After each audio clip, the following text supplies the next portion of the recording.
Welcome to Fresnolandia. I'm Jordan Maddox. I'm Donnie Bergstrom. We have a great conversation for you today. We're going to start by discussing the role of money in politics and how that illustrates who actually has power in Fresno County. After that, we'll discuss the upcoming Thanksgiving holiday and ways to avoid those often difficult and painful conversations. All right. Today we're going to dig further into the election results as we're getting more ballot dumps and more information about how money was used in this campaign. Donnie, there's a lot of perceptions about who has power in Fresno and who can influence elections. What are those perceptions right and wrong about? Yeah. So I would say, and let me just preface this by saying, I've probably been diving into campaign finance and the weeds of who gives money in politics and how that works for the last 4 election cycles. So I have a decent sense of the last half of the decade, and then maybe a more macro sense before that. And so you came in with some expectations for how this would roll out. Okay. And I expected developers, and in particular suburban home developers, to be the main donors. And that's something that you hear repeated a lot. I know Councilmember Miguel Arias has said that on the podcast before, and I certainly have held that perception. And while a lot of them give money, they don't give money in the way that a lot of other people do, and they don't give the levels that unions certainly give. Fresno Teachers Association in this last cycle was by and large the largest donor. They gave close to $180,000 to 2 candidates in this cycle, one of which has lost and the other we're still on the fence about whether they're going to win. Before we move on, let's dig into why do you think people perceive developers as being the kind of the big players in the marketplace of money and politics? Because they still get a lot of what they want at a policy level. And so while they're not, so let me break that down. They don't donate as a block in the way that unions do. Okay. Teachers don't give individually. They collectively donate through the Fresno Teachers Association. They have collective power because of that and lots of unions. Developers don't have blocks. There's certain things that they all agree on that they like at a policy level, at the local level. So they're aligned, but they don't target specific things or specific people in that way. I don't think so. And we were talking about this earlier today at Fresnoland, and a lot of them will give to both candidates. And it's once they know that they're going to generally get the right policy environment. So for them, it's lower impact fees, it's looser zoning, looser general plans that don't restrict their ability to keep building on the fringes of the city. So in a Bredefeld, Brandau campaign, they might perceive them both to be equally beneficial to what they need. And so it's more about building a relationship. Yeah, exactly. And so they might donate. We saw a lot of developers donate to both candidates in that race because at the end of the day, whoever's in office, you're still going to have to negotiate individual development agreements. It becomes very specific to your specific situation. And so it's not to say they aren't powerful. They are, but they don't have power in the sense of voting in a block to tip the scales towards one candidate versus another. I see. Where that diverges is there's a different subset of developers, which is the developers and contractors that build things. So people who build schools or government buildings.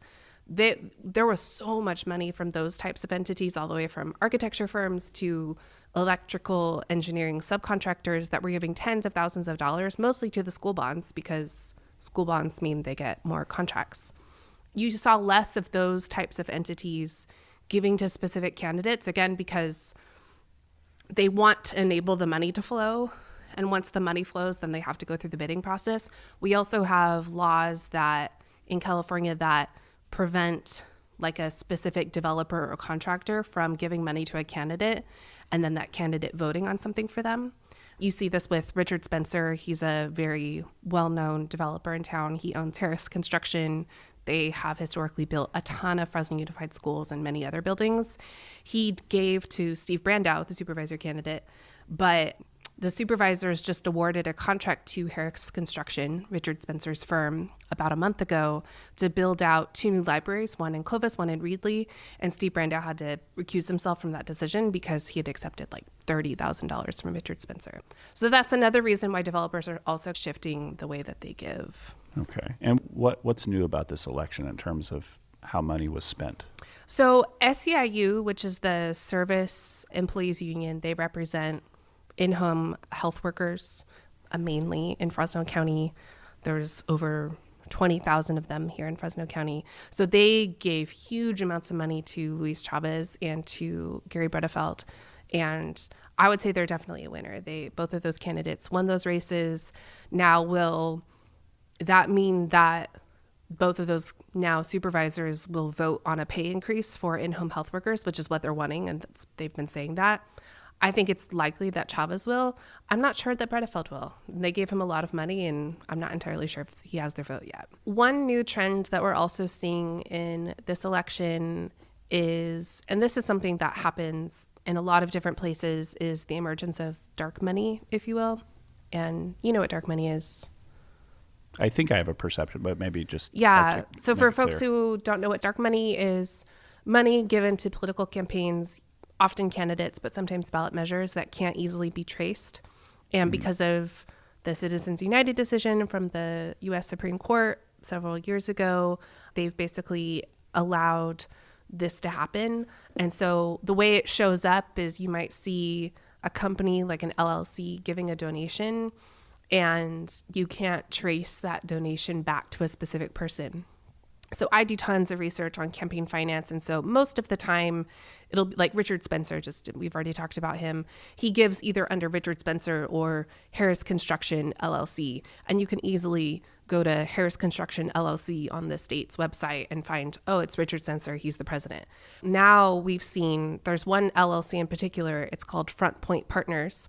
They funded the signature gathering campaign for Measure T in Madera County. I think they put in, around $70,000 in order to help that measure qualify for the ballot.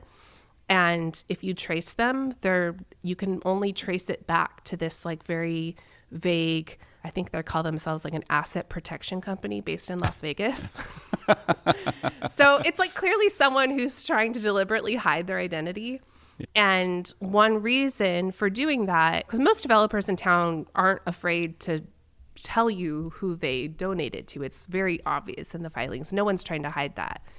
But with this new law that I referenced earlier, it was supposed to end pay to play. And so now if you're a developer and you want to give money to a candidate or to a ballot measure and you don't want the possibility of losing a vote of a conflict of interest, this is one way to get around that, because there's basically no traceable way back to the original person who has the interest, and the money's been changed. Now, I'm not saying this is what's happening in the case of Front Point Partners. We just don't have enough information.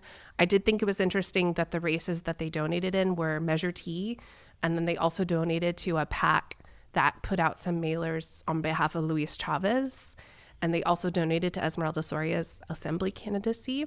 So it's an interesting confluence of things. It is. I'm not entirely sure how those things are connected. How ubiquitous is dark money in Fresno elections? It's not. Is it minority? It's a really small minority. It happens every once in a while, and you'll see it. So that's like a business version of dark money.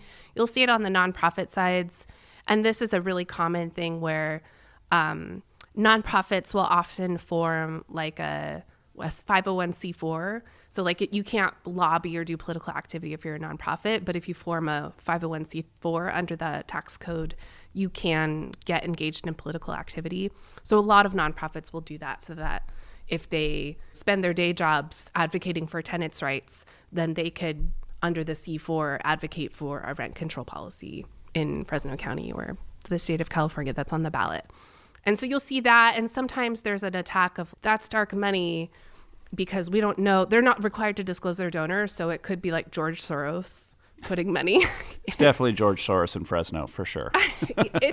I don't think that George Soros is active in Fresno. I have yet to see that, but that's certainly one of the accusations that's happened.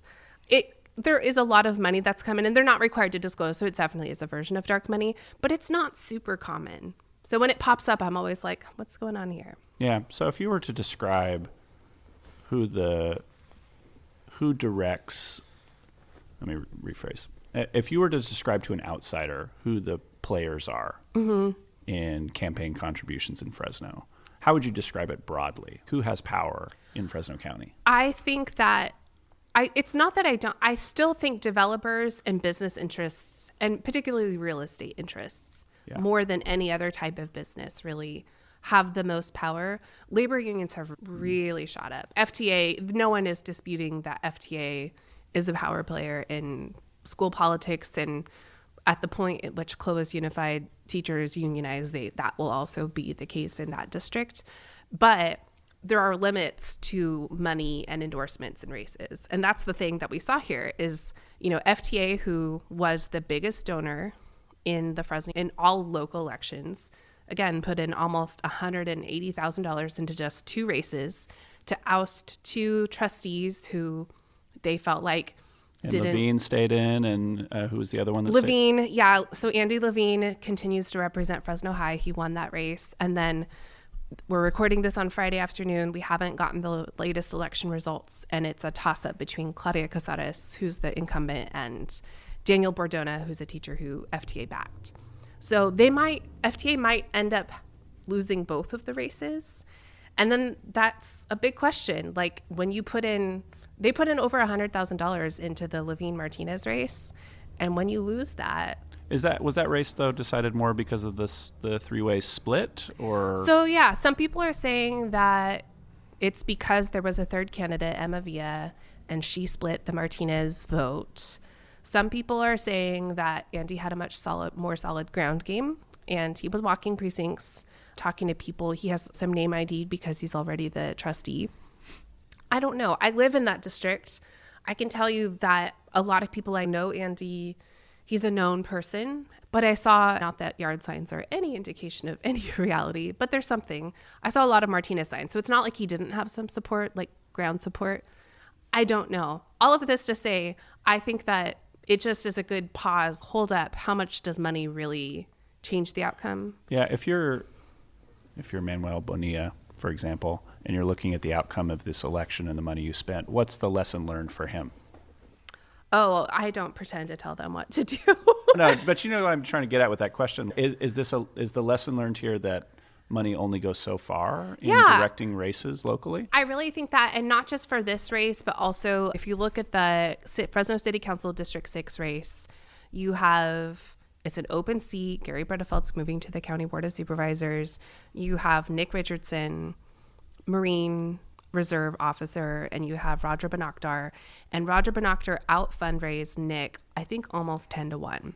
So he had the money. He had every endorsement you could possibly manage it. He had the business groups, the chamber. He had all the labor unions, the more progressive labor unions, and the police union. He had the firefighters. He had the developers. Like no one was like, Nick is our guy. And Nick looks like he's going to win it. I think this is a conversation that's happened nationally because we know that the Harris campaign vastly outspent the Trump campaign. Right. But Trump was also strategic in how he used media. And so maybe it's just a future where campaign finance reform is still an important agenda item, but it's maybe money in politics is losing some of its value. Is that maybe an overreaction to this election? I don't know. I've always been personally just a big advocate for campaign finance reform. If it was up to me, we would have public spending in elections and no private spending in elections. That's a utopia that I think very few places get to have. But I don't know. Maybe it's an interesting reaction to what's happening. It's a logical one. I don't know. Looking at, again, Roger Richardson, Banaktar, the other thing to think about is that we have such a fractured media environment.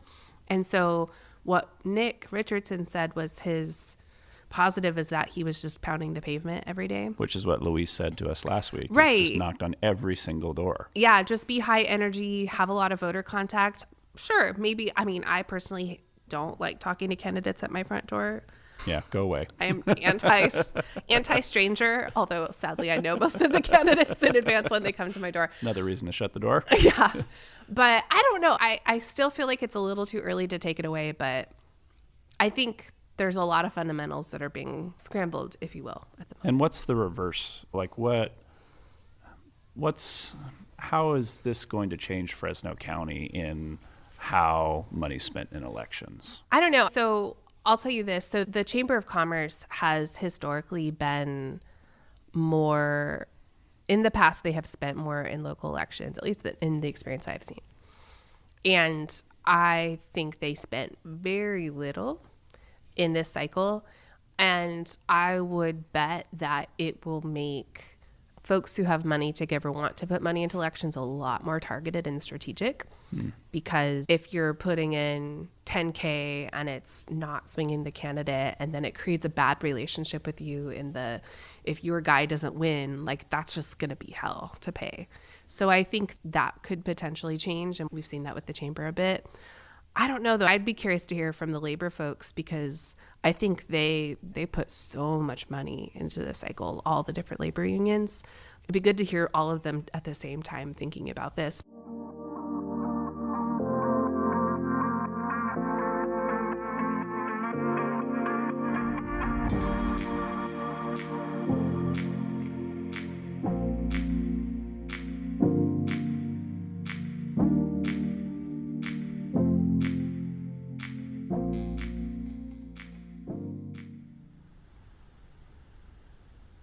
We're recording this a short time away from the most politically safe holiday of all, Thanksgiving, where we have to sit around a table like the United Nations Security Council and try to create a peaceful world. But it's hard. It is incredibly hard for many reasons. Most of us have family members who think differently than us. I have different opinions than siblings, parents, aunts, uncles, etc. Donnie, do you also have a kind of a heterogeneous household in terms of points of view? Absolutely. I'll start with you, and then I'll share my thoughts. How do you approach table conversation? Is your tactic more avoidance? Is it curiosity? Is it gentle, respectful conversation? How do you approach it? It depends on the person. There are certain people, my father included, who if you say one thing that is different than their worldview, it becomes a very angry conversation. Okay, so it's a trigger. Yes. And for those conversations, I just know we're better off talking about the weather, sports, fantasy football. Okay. Cool. I have many cousins and a few aunts and uncles for whom I love to dive in and understand the nuances of their perspective. I would say my opinion has changed on this over time. I think when I was younger, and I've been all over the ideological spectrum as an adult myself, but I think I felt more of a need to help people understand my perspective. You wanted to teach. Yeah. And now I just bring my journalist persona into it. And then I have so much fun. But there is something to be said for how do you ask questions without coming across condescending? Because this is the ultimate challenge, right? And for overeducated people like ourselves, it's I do have genuine bones of curiosity in me. Yeah. How do these things fit together, quote unquote? But I don't know how to ask that without, I already sound condescending, I'll admit that. I have that reflex in me, and I think it's genetic. And I have a picture of myself from 7th grade, 8th grade, and I'm wearing a shirt that says Smarty Pants, and I have my arms crossed. That tracks. And I just feel like I have been consistent. Yes. Let's put it that way. Yeah. But so how do you have conversations with questions without coming across that way? I don't always get it right. I think I may have ended on your best days. On my best day. I was just going to say, I think I ended a conversation with my mother recently by saying, I'm going to go protect democracy now. That went well, I'm sure. It went super great. And then the next conversation after that was can we find a time to get together for Thanksgiving? So sometimes avoidance works. I think when I go into it, just not with the framework of I'm going to litigate. Yeah, not an agenda. I don't have an agenda. I'm not trying to convince them that my perspective is right. And that's how I generally interview people when I'm interviewing them for a story. I'm never trying to convince whoever I'm talking to that I'm right. It's more just what is the thing that I'm not seeing that's rational about your perspective? That makes it a lot easier. It is so much harder to do that, though, for whatever reason, when it's a person who I have a close relationship with, because then it's like, because it's emotion. There's emotions involved. it's emotion. And I think it's a natural human thing to feel like if someone disagrees with you, that they're disagreeing with your identity, and to be able to decouple those things and say, like, this person can disagree with me even on things that are absolutely fundamental to my understanding of the world, but it doesn't mean that they are dehumanizing me. Now, I'm saying that as a white woman, I'm heterosexual. I don't have a vulnerable identity, so to speak. And so if someone says something to me, now I'm thinking about this because I know a lot of misogynistic men in my real life. Yeah. I know one or two. Like, I do have many men in my family who think that women still shouldn't work, that women, should not be in positions of leadership, and we just don't go there. Yeah. I would say to people, because I've had a lot of conversations, typically with my more progressive friends, in the outcome of this general loss, both houses and the executive branch, I think that if you're not actually curious, don't pretend to be. That's what I would recommend, because I think it's just too hard to assume this posture of neutrality if you're not actually neutral. It just comes across as pandering or something. And so my recommendation is to just avoid that. Interesting. Because I don't think, maybe this is just my point of view, I just don't think that coming across as neutral when you're not is helpful. But it's not, at least for me, I don't feel like I come across as neutral. It's more just like... Or curious, maybe, is what I'm Yeah. saying. If you're not actually, because you already have your priors about who these people are, what they think, blah, blah, blah. It is, like, in talking about immigration, because that's a topic that I do have some feelings about. That one, I try to stay as curious as possible. And I think another thing for me is I also try to figure out, like, where people are getting their information. Because Yes. that's a really interesting journey to be like, oh, this is your perspective. Oh, What's yes. feeding into that? Yes, Where are you I getting think, that from? and I think that's generally a great tactic across the board, not even just Thanksgiving. It's much more important how you know than what you know. Yeah. Generally. And how you know can determine a lot of things. But again, I think the challenge there is saying, oh, you get your information from there and avoiding that. That is not a valid news source. Oh, wow. You go to Breitbart. Wow. You get or you go to OAN. or you go to some social media page that reposts like progressive Instagram memes. Like Yeah. that's where you get your information. I think it's true on both sides. And then I become the preachy, like, media literacy person, and no one likes that person. But I've just accepted I'm going to be that obnoxious person in my family, and then it's fine. Yeah. So let me share my point of view now. So my family and I have different points of view, not all of them, but some of them. And I am in a place now where I just really want to understand how they got to where they are. Let me give you an example of interesting conversation. So this is not my family, but my in-laws. So I have a family member on my in-law side of my wife's family that is very into health and wellness,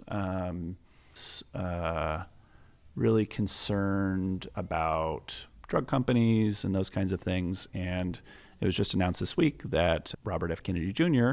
might be appointed, if he gets through the Senate, to run HHS, Health and Human Services, FDA, a lot of these major organizations, CDC, that manage things like vaccines and drug approvals and all sorts of things.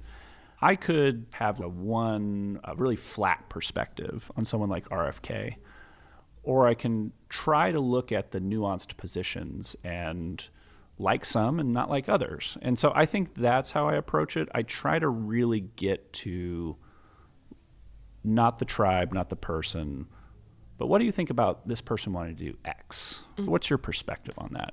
Do you think, and how do you understand this other thing that maybe I don't agree with, but I'm trying to understand how you got there? Mm-hmm. And so that's how I approach the conversations, is trying to make it as untribal as I can, but it's really hard. It is so hard. I feel like it is really hard, but more power to you for trying.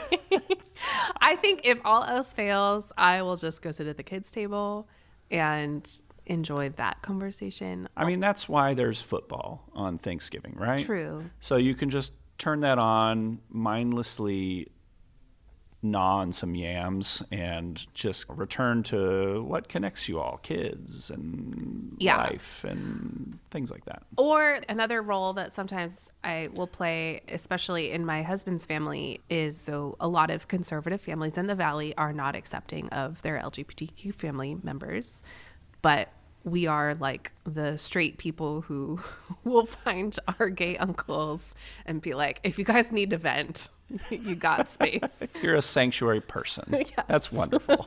So sometimes we do that, and that's enjoyable. We wish you all the best of luck in this Thanksgiving. Donnie and I's admonitions aside, it will be challenging for most of us. And so just recognizing that it's a single day and we will get through it. As annoying as that one uncle can be, we will all manage and get through to the next week. This has been Fresnolandia. I'm Jordan Maddox. I'm Donnie Bergstrom, and this podcast was recorded at Sun Stereo Warehouse in downtown Fresno. Audio editing and mixing was done by Jordan Maddox. Our lead image comes from Vaughn Ballanon, and our song comes from Stateless Rat.